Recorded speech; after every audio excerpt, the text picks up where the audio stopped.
What's up with the sickness.net? Cool. Back at you with another interview. Talking about a new and up and coming artist. So go ahead and let everybody know your name and where you come from, bro. What's rocking with it, sickness? I'm Nova, coming out of Fresno, California. Showing some love. What's good? Okay, Nova. Where the name Nova come from? Nova. My mom used to call me her little Casanova. I mean, and then of course I ain't gonna have my homeboys and stuff calling me Casanova, so I mean I just cut it short, you know what I mean? And from there it just grew. And then pretty soon it's like don't nobody call me Casanova. They just say Nova or Nova. You one of the new cats coming, the new generation coming up out of Fresno. You've been doing a lot of work, mixtapes, videos, and things like that. How long you been rapping officially? Man, I've been rapping since I consider poetry rapping, so it's like I started off doing spoken word, and people were telling me like, man, your poetry sounds like raps, like maybe you should try to put it on a beat. And of course I wasn't into the rap scene. I didn't know nothing about it, so I was like, nah, it's alright. And then pretty soon it's like I started getting into competitions. I won those competitions, and I was competing against people that was, 15, 16, and I was still only like 10, 11. So after I won one of those, my first one at my my middle school, and I was like, man, I'm going to go ahead and try it then, because they was saying the same thing. So that was around like, I can honestly say I've been doing this since like 11, rapping since 11. So your influences as far as rap goes came from the spoken word genre. Definitely. I mean, as far as me being able to write and put together concepts that was more than just money, cars, and girls, that aspect came from, the spoken word. But then, of course, once I got into hip-hop, anything I do, I want to do it to the best of my ability. So of course, I listen to artists like Tupac and the Tupacs and the DJ Quicks, and because those were the dudes that I was idolizing their flow pattern. They was like, I don't know, I just loved how they sound. So I didn't want to sound like them, but I wanted to learn how they was doing it so well. Growing up around that, how was it for you? Was it a difficult thing transitioning from spoken word to rap?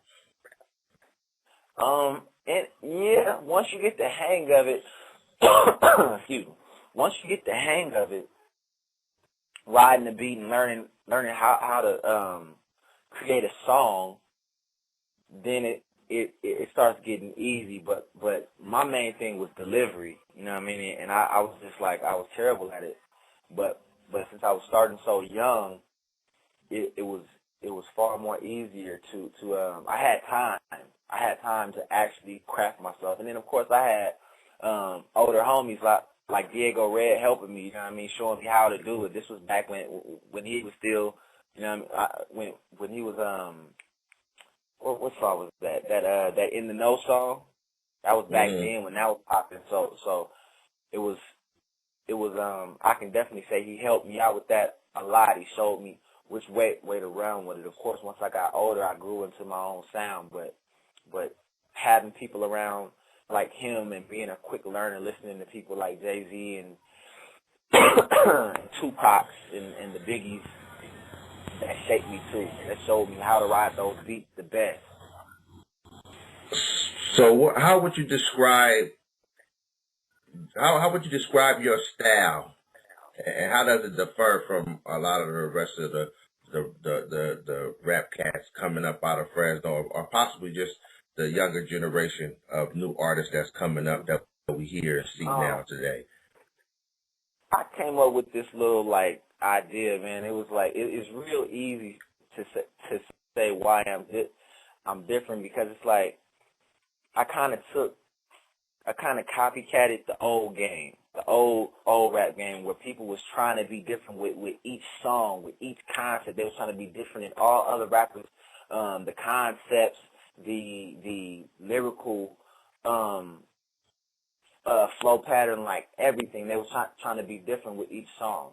So I copycat that. I try to be different with each song, whereas today it's the complete opposite. Everyone wants to try to make that sound. If the beat tempo on the radio is 85, then that's what they going with they beats. I mean, quick beats. Then they going with that. The pop sound and the auto tune, and everybody's going with that. They copycat instead of trying to be different. So it's kind of easy for me in that sense, because that's why people get attracted to me. You ever see somebody, and you ever see a girl, right? And then she's not all made up or nothing. She's not made up. She probably got like some sweats on or something, and she got her hair regular, no makeup or nothing. And you just say, damn, she bad. Like I don't know what it is about her, but she bad. I mean, she's only bad because she's different from everything you're seeing. All these old made up females with they can't walk outside without makeup on their face. She's organic. So in a sense, it shocks you, and it makes you feel attracted to it because it's different. So it is. So I mean, I can say that about my music. You know what I mean? I have concepts about things that people don't want to talk about. You know what I mean? I got concepts about being unhappy, spousal abuse, like domestic violence. You know what I mean? I'm speaking on that with different excerpts from movies, just to give a movie. Other people don't talk about those types of things simply because it's like it's just not it's not fun to think about. You know, even though it happens every day.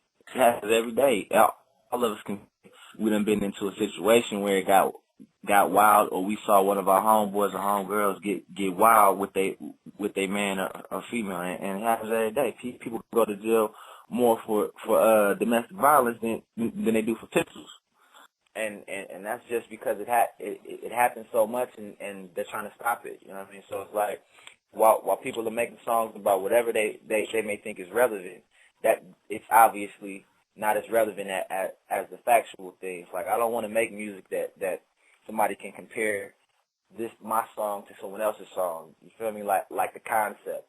Like, for instance, in the club, you can make a song about being in the club, but how many people have made a song about being in the club? Start making a song about what you do in the club, or something different, and go more in depth with it. The first time somebody makes a song about not liking the club, I guarantee it's gonna blow up, because there's so many people out there that don't like the club unless they gotta be in there. You know what I mean? Like me, for instance. Right. I can agree with you on that one. I can agree. So basically, I mean, you know, a lot of rappers talk about they rapping about their real lives, but you really pretty much rapping about the real true life experiences that's going on in today's world. Exactly. I mean, and don't get me wrong, those people who are rapping about the club or whatever, I'm not saying that they're not rapping about real life things in the world, but it's like it gets redundant after a while. Like, tell me something different. If you're going and tell me something in a way that I've never heard before, because it's touched on at least once. So tell it to me in a way that I can't say, oh, that's what's man's song, or you know what I mean. Tell it to me and help it sound fresh to me. If I go into the studio or write a song, that's what I'm thinking about doing. What can I say and what can I talk about that and say it in a way to where it seems completely fresh, completely organic, and people gonna love it. You got a series, man. You on volume 3 now, but you got a series, the trilogy thus far. Part of my swag. Yeah, part of my swag. Yeah. What was the whole the concept of going into that Part of My Swag series that you have going on? Okay, well, basically, it started off, I can honestly say it started off, Volume 1 started off when everybody started saying swag. And I've always thought of swag as swagger, you know what I mean? It just simply style, steez, your own personal aura. I took on the mixtapes with thought in mind. Like, pardon my swag, pardon my style. Everything you're gonna hear from me is gonna be completely different. It's gonna be completely blunt. And at some point, in some time, you may think I'm being cocky. You may do is you're not gonna stop it, so you might as well just pardon my swag. You know what I'm saying? You gotta pardon me, basically. And what separates each of those volumes from the previous one? What separates volume 2 from volume 1, and volume 3 from volume 2 and 1? I would say going in order, it shows like growth. Like when I was when I did volume 1, I was a great I was a good rapper, but I was real deep as far as the concepts went. I was way deeper, and they're much more heartfelt. As far as just the concepts, each one, I can honestly say a person can't. I can say something in my rap, and a person can't deny it. You know what I'm saying? A person can say, "Oh, say how that nigga lying." You know what I mean? That nigga friend. Like everybody knows that about my music. I don't talk about nothing that I ain't involved in. So when somebody's hearing something and they have that in mind, it makes them admire it more, because not only am I living what I'm talking about, I'm giving it to you in such an artistic way that you relate to it, even if you're not living my lifestyle. You know what I mean? So that was happening a lot. That was happening a lot in volume 1, and then I didn't get as much feedback as I wanted, so I was thinking, okay, like any new rapper, I'm thinking, okay, maybe I'm going too deep. Maybe I need to still get better as far as wordplay goes, but maybe I need to make songs that aren't so about my life. Maybe I need to talk about the club a little bit more, make something that's a little bit upbeat. So then that's when I went to volume 2, and you hear songs like "With It Girl," "Wanna Be," like all types of those songs that were on there, and the intro song more just straight gas. You know what I mean? And then the feedback from that wasn't really, people was like, "Nah, man, you are like, I don't like that one. I like volume 1." You know what I mean? They like the deepness. So then I came with volume 3, because some people like the majority of the songs, like half like "With It Girl" and all those upbeat songs, but then the others have like the deeper concepts. So then with volume 3, I was like, okay, I'm gonna do both. I'm gonna put deep concepts and some upbeat beats, but the upbeat beats are still going to be deep in their own sense too, but still up tempo and urban enough or commercial enough for everyone to like in their own way. That's when you hear songs like "I Lost Us," where I'm talking about something real deep, but at the same time the chorus is simple. And people adored it. So the Pardon My Swag compilation of 1, 2, and 3, that's finally over with. I ain't gonna do no more, and I'm proud of those, man. Those taught me a lot. So my next mixtape is gonna be like, it's just gonna represent all 3 of them, plus my newfound passion for music. Like, I've always had a passion for music, but it's like right now, I don't know if it's the underground hip hop scene that's growing or what, but it's like I've been making music that's just like, I need to let people hear it. And that was my next question. What your passions? What are your passions about this music game that's been keeping you going? That keep me going. I can honestly say when I can reach somebody, like, as far as a person hears my music and they so touched by it that they have to talk to me, like they have to, and that's when I find people who find me on Facebook and say, man, you know what I mean, this song, this one song, man, this was like so dope to me. You know what I mean? It made me cry, or I remember I was at my homeboy birthday party, and I mean not birthday party, birthday dinner inside the Cheesecake Factory.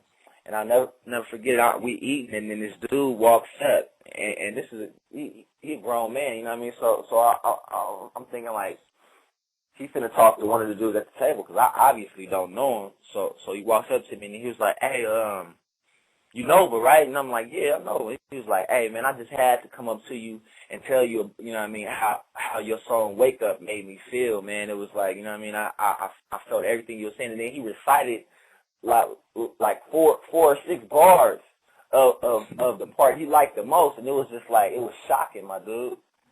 It was shocking, like. It caught me all the way off guard, and then everybody's at the table. They quiet as hell. This is a long table. They quiet. They looking at me. I'm looking at him. I'm not even paying attention to how they looking at me because I'm so touched by the fact that this dude is even, you know what I mean, felt so entitled to come up to me and say this in the public, like not even giving a dang. So I got up, shook his hand, you know what I mean, gave him a hug, like, man, I appreciate it. Like, I really appreciate it. In the pure essence of the word, appreciation, you know what I mean? It takes a lot, and I appreciate you coming over here. So those types of things give me the passion. Definitely a motivation to keep you moving. I can understand that. What is something, you know, it's a lot of ups and it's a lot of downs, a whole lot of downs dealing with this underground rap stuff, especially being from a city that really has no market. What frustrates you most when it comes to this, to the rap game? To the rap game, or to my city's rap game? Or either or. Well, maybe it would be safe to say your city's rap game. Yeah, that would be a better way to say it. Okay, I would say that I can honestly say finally my city is waking up they support game.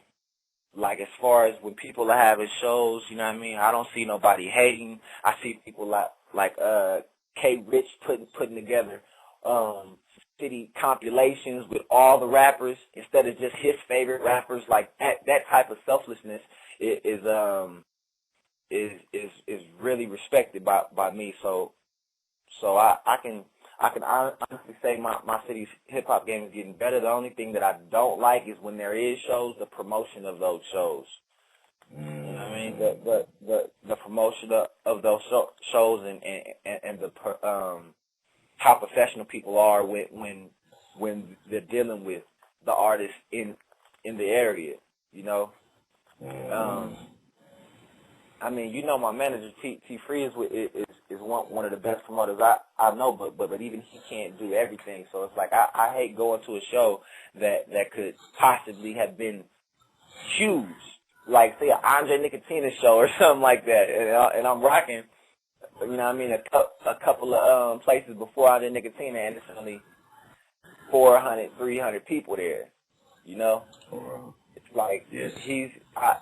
like it's supposed to be at least 1,000 people at an Andre Nicotina show, because I mean I've done multiple Andre Nicotina shows, and that's the crowd that we were getting, the 1,200s and 1,300s. So that's just disappointing, and that's the only thing I would say is wrong with my city's hip hop game is its promotion. You know what I mean? On a grand scale and a local scale. Got you. What are some of the future hopes you have, man? As far as your plans.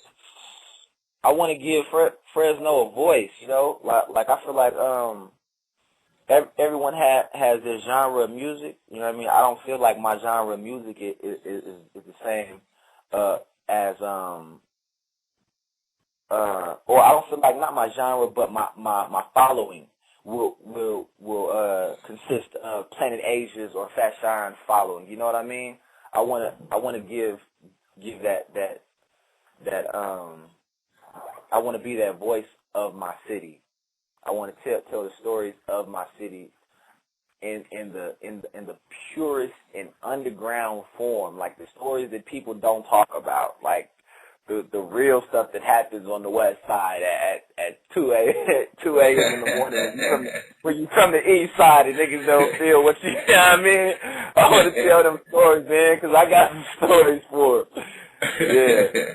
I want to tell all that, man. The janky, everything. Just I want to tell them stories, and it's like I feel like ain't nobody doing that. You know what I mean? I feel like people are trying to sound more like the live wire people than Fresno people. You know? And that's just you know what I mean. I got respect for live wire. I'm not saying that at all, but live wire is live wire. That's the town. I need somebody to represent. I need somebody to represent Fresno. I need them to sound like they from Fresno, not from New York, not from the Bay Area, but from Fresno. You know, man. Yeah, and that's like I'm glad that I ain't had nobody, and I'm 100. Yeah, and I definitely agree with you. That was real spill what you just spoke on as far as the city needing its own voice. But what career goals do you have? Where do you see yourself in the next 5 years? Man, in the next 5 years, I see myself making some money, you know what I mean, a good amount of money for each show, so I can start putting it towards building my studio and building my label. You know what I mean? Like Part of My Swag is Part of My Swag ENT is an actual label. Like I went and got the Texas' name down, the business license, it's an actual label, but I'm the only artist, you know. So in 5 years, I see myself actually putting money into one other artist. Like I ain't gonna be crazy and want to go find a lot of different artists. Like I want to have one artist that's completely different than me. It might even do like an R&B type, neo soul type of dude, because I love neo soul music. You know what I mean? Or a female or something. But I want to put as much money as I'm putting in myself into one more artist. You know what I mean? And build my label. And just and like each you know what I mean, couple of years, the more money I get, the quicker I'll be able to put out these artists, and these artists will be like the top of the line artists, you know, because I'm cryptic when it comes to lyrical content, personality, music, and just the whole feel of a person. So that's going to show in my artists, you know what I mean? It's going to show in my artists, most deaf. So yeah, that's where I see myself in 5 years. Getting more money from my shows and putting that money into my craft and my business. Man, I think we've covered a lot of things. You spoke on a lot of things. You're a very intellectual dude, man. I appreciate the time that you took out of your day to do this interview. Is there anything that you want the listeners to know that they don't know about Nova that hasn't been covered in this interview yet? Man, you know what? I'm gonna say this. I don't say this enough. I want people to know how much I respect my manager. You know, Free. Like when somebody gives you their time, their effort, and like they no jankiness, no bullshit, no playing games, and they in your corner 100%. You know what I mean? And they making moves like this one. You know what I mean? Allowing me to talk to you and all those different things. It's like sometimes they go under the bus, and you don't see.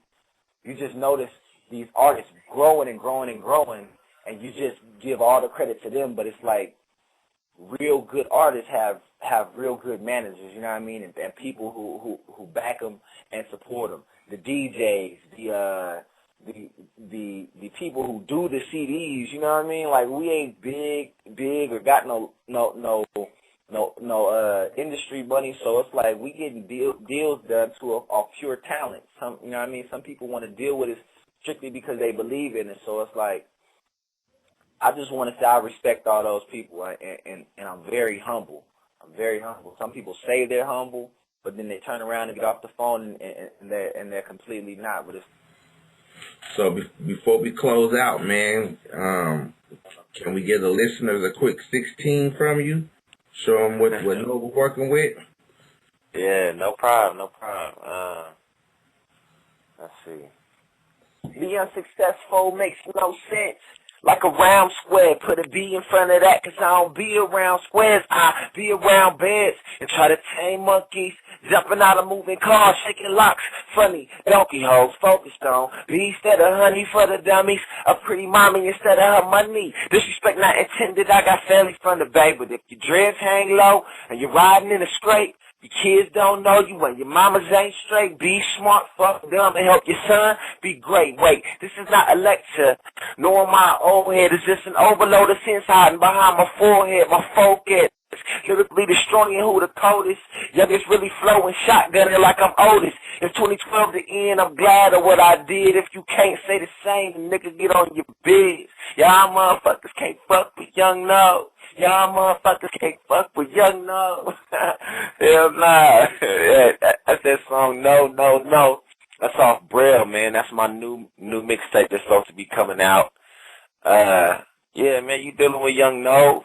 Rocking with my man Coop, you know what I mean? Y'all better keep fucking with my nigga Coop at sickness.net, man. He doing his thing, he representing the people, and that's all you need to do. That nigga's the DJ version of Malcolm X.